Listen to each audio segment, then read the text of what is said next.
All right, so let's get her started. Ruth chapter 1. So what I'm going to do is we're going to go through chapter 1 completely. We're going to read through it. We're going to explain everything that's going on, all right? So make sure you pay attention because also you can hear it. I'm a little bit sick, so I'm not going to be able to talk that loud. It's going to be a little bit difficult for me. So make sure to listen well. So verse 1 and 2, Ruth chapter 1, it says, in the days when the judges ruled. Stop right there. The judges. Do we remember the book of Judges? Yeah. Who remembers? Can you explain a little bit about it real quick? All right, Dalton. Israel was like in chaos and Right. during its cycle. So God had like judges to Mm. lead them. Yeah. Judges had like there were like some good judges, but they also were like bad judges. Boom. That's perfect. You explained it well. You said chaos. We have the judges, right? And they were going through some cycles in which they fall back and they fell into sin. And then they would cry it out to the Lord, right? And like you said, the judges would come and save them. And it was God sending the judges, right? The saviors, basically. So this is the timeline of the book of Ruth, all right? In the days when the judges rule. So we got timeline. We got a little bit of the setting going on. All right, so it says, there was a famine in the land. Do we remember what a famine means? Derek?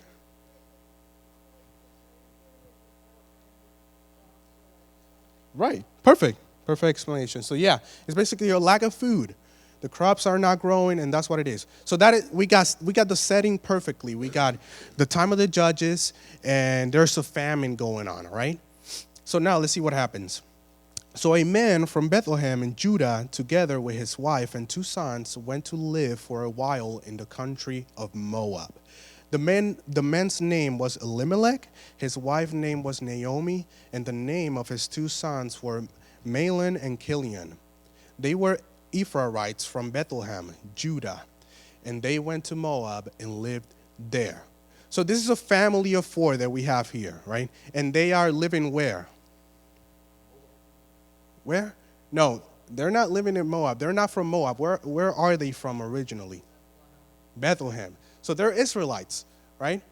They're in the promised land. Do we remember how the Israelites were enslaved by Egypt, and then they were freed by God through Moses, and then they came to the promised land. So now the Bethlehem is in the promised land, in the land of Judah. And so this family of 4, we got the father who is Elimelech, who's the mother? Naomi. And then we got the 2 sons, Mahlon and Chilion. So this is a family of 4. And it's pretty clear that this family right now, in this given time in the story, they're going through a crisis. Does anybody know what a crisis is? Explain. Right. Yeah. Yeah, that's a good explanation. Let's go to the next slide, please. So there it is, the definition of a crisis. So it pretty much ties to what you said. It says, a time of intense difficulty, trouble, or danger. And this is exactly what the family is going through. They're going through a crisis, right? We got the time of the judges, and just like Dalton said, it's chaos. There's a lot of violence going on. It's crazy. And then on top of that, you add the famine, and this is a crisis that they are going through. So let's move on. Verse 3 and 5. There it is. Let's see what happens next. Now, Elimelech, Naomi's husband, died. That was quick. Dang, how did that happen? So there's no explanation, at least not here, but he died, And so the crisis is getting worse. They got to the land where they were trying to get to, and now Elimelech dies. And let's see what happens next. And Naomi was left alone with her 2 sons, and then they married Moabite woman, one named Orpah and the other named Ruth. That's where the name of the book comes from, Ruth.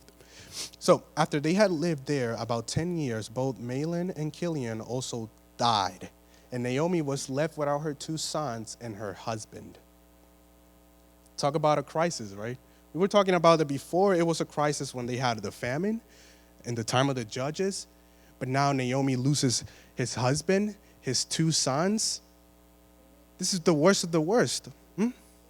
So yeah, let me read the final part again. The two sons died, and we said that this is a crisis. But the other thing is that now, who's left alone? Is Naomi, and who are the other two daughters-in-law?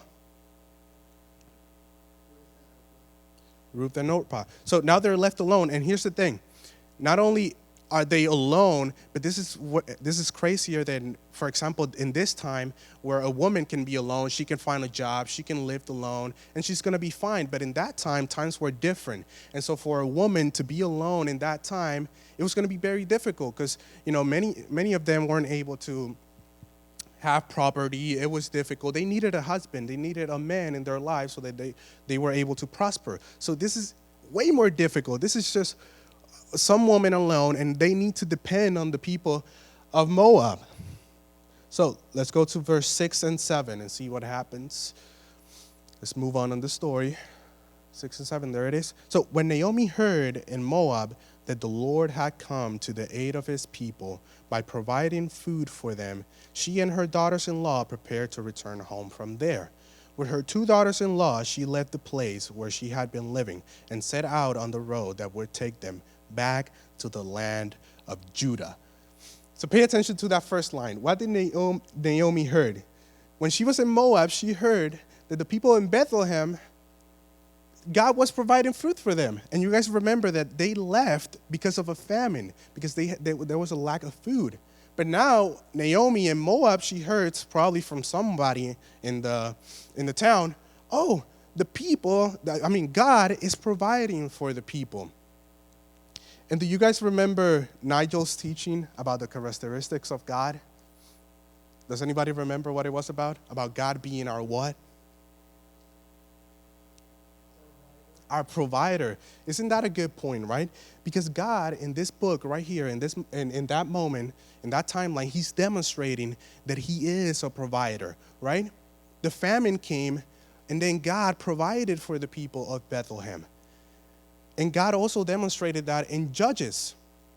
When the people cried out to the Lord because they were being oppressed by other nations, God provided a savior, a judge. So God has demonstrated again and again that he is a provider. But what did Elimelech and Naomi do when the crisis came in? They fled. They left. They ran away to a foreign land, away from God. Right? Isn't that interesting? It seems like they don't have that much trust in God's provision. So we got to pay attention to that. And this is not something just for, Elimelech and Naomi, they went through it, right? This is something that relates to us. And this is something that even I personally battled with a lot. In many cases, when the crisis comes into our lives, and maybe you might be going through a crisis right now, and it doesn't have to be a crazy thing. It's something difficult in your life, or maybe in the future you're going to go through a crisis.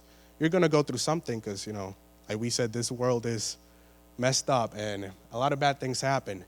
Hopefully nothing bad happens to you, but bad things, even small, can come into your life. And so in moments of crisis, sometimes we do what? We separate from God for some reason, right? We get away from God and we try to fix the problems ourselves.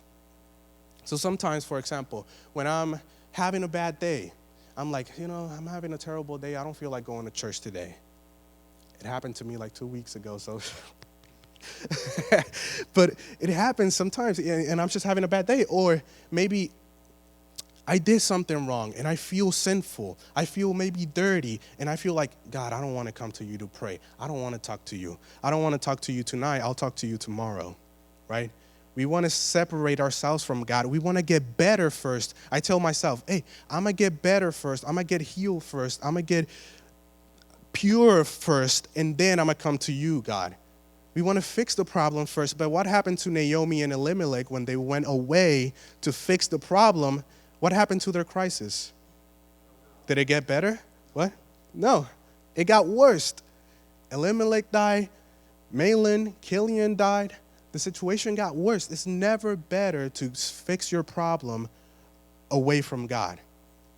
It's never a good idea. So let's go to our next verse and see what happens. This is not the end, so let's keep going. But Naomi said, "Return home, my daughters. Why would you come with me? am I going to have any more sons who could become your husbands? Return home, my daughters. I am too old to have another husband. Even if I thought there was still hope for me, even if I had a husband tonight and then gave birth to sons, would you wait until they grew up? Would you remain unmarried for them? No, my daughters. It is more bitter for me than for you, because the Lord's hand has turned against me. So Naomi is basically telling Orpah and Ruth to just go back home, go back to the land of Moab, right? Because right now, Naomi is trying to go back to Bethlehem. When she heard that that God provided for the people back in her hometown in Bethlehem, she was like, okay, I'm going to go back. So she's going back now, right? But she's telling Orpah and Ruth to go back home because it's probably better for them, because that's their land, that's where they were born, right? But let's pay attention to the final part, to the last verse right there, that it says, it is more bitter for me. This is what Naomi said. It is more bitter for me than for you, because the Lord's hand has gone against me. Do we know what bitter means?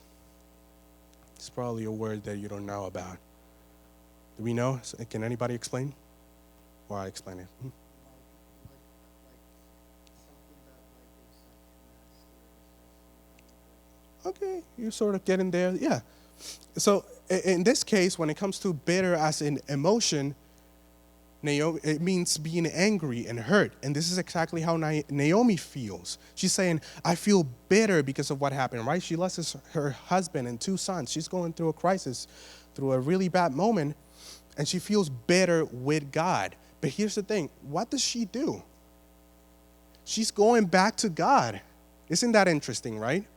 If she feels bitter with God, why is she going closer to him? Why is she going back to the land, to the promised land where God's people are? Why is she doing that? Maybe it's because she knows that God is the solution to her problems.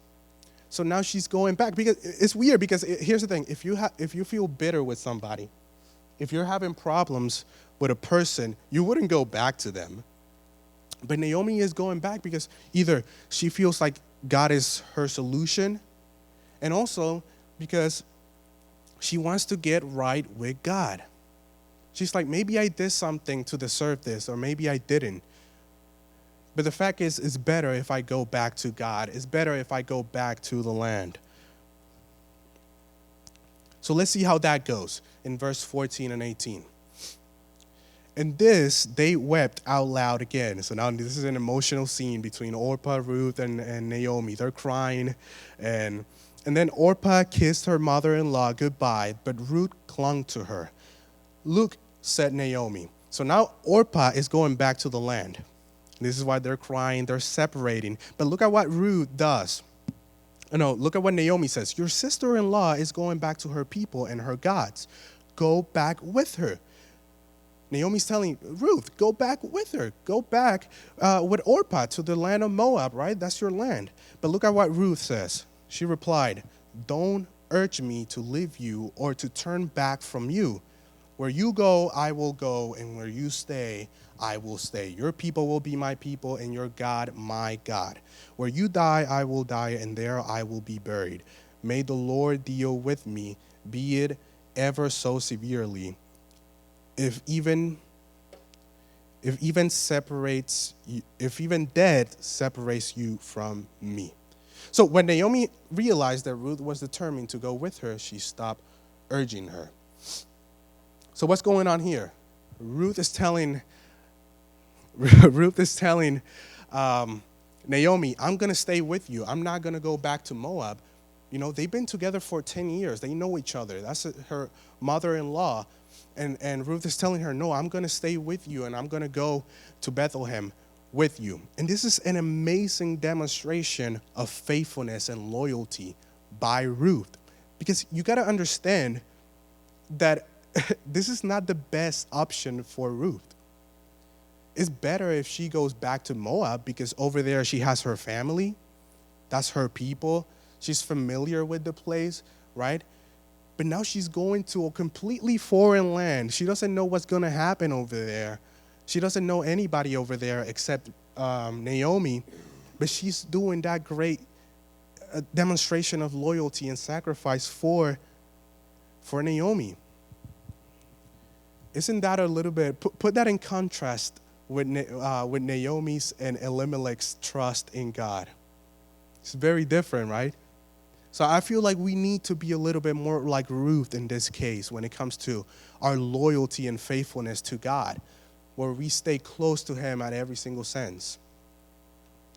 Now, verse 19 and 22, so this is the final part. So the two women went on until they came to Bethlehem. So now they arrived in Bethlehem. When they arrived, the whole town was stirred because of them. And the woman exclaimed. So now, this is kind of funny because now the women see Naomi and they're like, can this be Naomi? It seems like they recognize her. They're like, but she might be a little different, right? Because this is like 12 years later. So she's like, hey, is that Naomi? So they recognize her. And Naomi says, don't call me Naomi.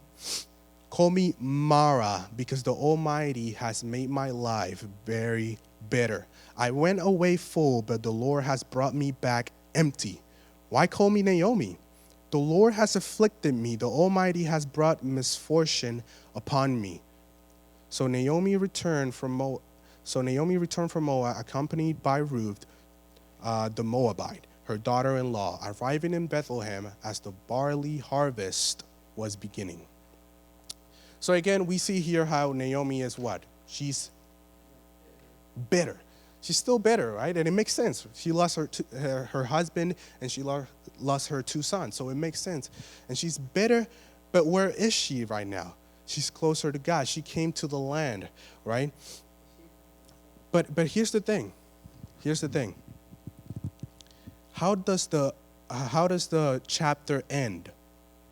It ends with the barley harvest beginning.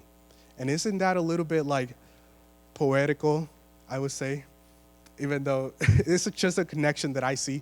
But at the beginning, we started with a famine, right? In the time of the judges, there was a famine. And now we end with the beginning of harvest, with the beginning of fruitfulness. And all because Naomi was able to come back to the land where she was supposed to be from, closer to God. And now things are beginning to be what? To be fruitful. The things are beginning to be good now, right? So this is what we're going to get after in the other second and third and fourth chapter. We're going to see how things are going to start getting better now when we come closer to God. So that's the message. When you come closer to God, things are going to start getting better. So let's see how we can apply all this information. Let's go to the next slide. There we go, the application. So let's go to the first point. When crisis comes into your life, what are we going to do? First point, don't run from God. That's the first thing. It's never a good idea to run away from God. Don't be like Elimelech and Naomi first. Crisis is going to come to your life sometimes, but you got to recognize that God is your provider, right? So don't run away from God. But here's the thing. We are imperfect. We fail a lot of times. We are exactly like Naomi and Elimelech in many cases. So that means that sometimes we're just going to run away, just like I did many times, just like many people had done before. So what happens next? Second point, run back to God. If you run away, run back to God. You got to run back, just like Naomi did. She went back to the land, to the promised land, right? So we got to run back to God, you know. And here's the thing, even if you feel bad, even if you feel sinful, it doesn't matter. It's never a good idea to be away from God. And final and third point, recognize God as our provider. So here's the thing. Sometimes crisis is going to come into your life. And, you know, this is not God as our provider. Sometimes it's going to mean that there's going to be a famine, right? Like it happened to Elimelech and Naomi. Sometimes we're going to lack some things. And we don't know exactly why those things happen. You know, that's just God's providence and things that we don't truly understand, like in the book of Job or things like that. But bad things are going to happen. But you got to recognize that God is not only our provider when it comes to food, when it comes to people, when it comes to happiness or clothes. God has given us the ultimate provision, which is Jesus Christ. So even when you are in a moment of a famine, right? And that might mean literally or metaphorically, right? When you're going through a really bad moment and you're missing things, you got to recognize that God has provided you with the greatest thing ever, which is salvation. So you got to stay close to him no matter what, because you don't want to lose that. That's the only thing, that's the only provision that you don't want to lose, and God has given that to you. So if you run away, come running back. Run back to the Father. That's what we got to do. So that's the end. Let's pray.